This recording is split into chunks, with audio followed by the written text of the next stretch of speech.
Michele Fontes Victoria e eu trouxe um pouquinho sobre a produção de esmaltes. Então, para introduzir, eu vou falar um pouquinho sobre a história do esmalte. O primeiro registro do uso de pinturas nas unhas foi por volta do ano de 5000 a.C., porque arqueólogos descobriram múmias egípcias com unhas douradas e pontas dos dedos coloridas de rena. E então, em 3500 a.C., no Egito Antigo, mulheres usavam rena nas unhas para mostrar a posição social e somente quem era da realeza podia usar cores vibrantes e quem desobedecesse levava severas punições. E se acredita que a Cleópatra tinha preferência por tons vermelhos e com isso somente ela podia usá-los. E nessa mesma época, as mulheres indianas também usavam renas, mas em tons escuros, como vermelho e marrom. Porém, mulheres de classe baixa, da mesma forma que no Egito, também não podiam utilizar.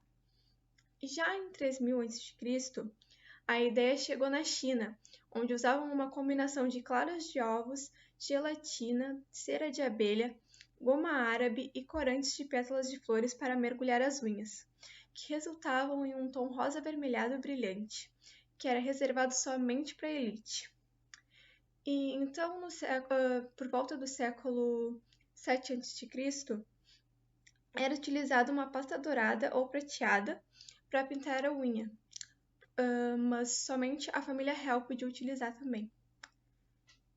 E então, numa história um pouco mais recente, em 1800, na Europa, a utilização de unhas coloridas estava mal vista e só eram utilizadas por atrizes, mulheres de casas noturnas e cortesãs, que não eram bem vistas na sociedade naquela época.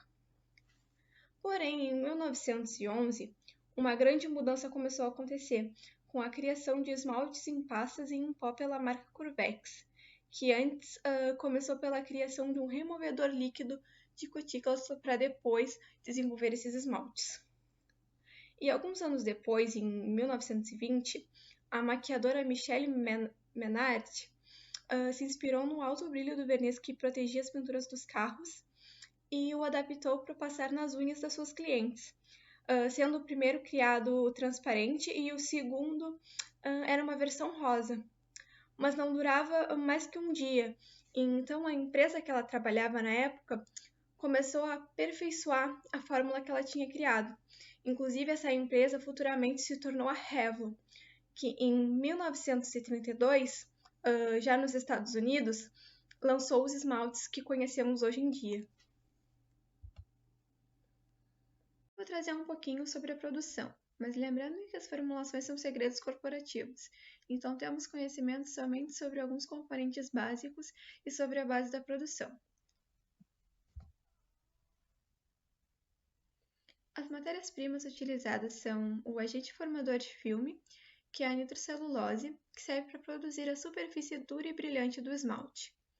Depois, nós temos as resinas sintéticas e plastificantes que podem ser óleo de rícino, os stearato de amila e butila, misturas de glicerol, ácidos graxos e ácidos acéticos, que servem para melhorar a flexibilidade e aumentam a durabilidade. Outro material é os pigmentos, que são misturados para alcançar as cores desejadas, e alguns deles são a mica, sílica, dióxido de titânio, oxicloreto de bismuto e ácido cítrico. E esses pigmentos devem estar contidos em um solvente. Além disso, são utilizados diversos solventes que mantêm os ingredientes dissolvidos. Porém, eles evaporam lentamente na aplicação do esmalte, fazendo com que ele demore mais para secar. E alguns deles são o álcool etílico, o álcool isopropílico, o acetato de etila, acetato de propila, acetato de butila e o tolueno.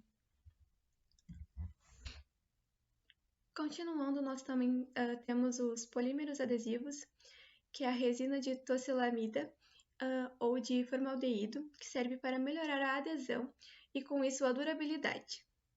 Temos também os agentes espessantes, como a bentonita de esteralcônio, que ajuda a evaporar os solventes, acelerando a secagem do esmalte na unha.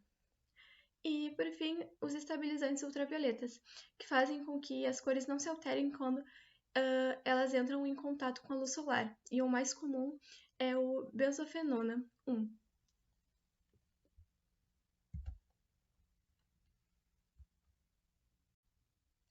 Com isso, podemos falar sobre o processo em si da produção. Então, a primeira etapa é preparar o chamado verniz. Para isso, dentro de um tacho são colocados os solventes, o plastificante e a nitrocelulose, e eles são agitados até que a mistura fique homogênea. Depois, o agente espessante e os solventes são misturados para preparar o antissedimentante, que vai impedir que os resíduos do esmalte se depositem no fundo do vidro. Com isso é feita a base do esmalte, que ela é composta por 60% de verniz e 40% do antissedimentante. Depois dessa base pronta, é adicionado o pigmento. Então, ele é misturado com essa base até ficar homogêneo. E então, por fim, temos a última etapa, que é a filtragem, onde o esmalte passa por um coador de nylon para filtrar possíveis resíduos.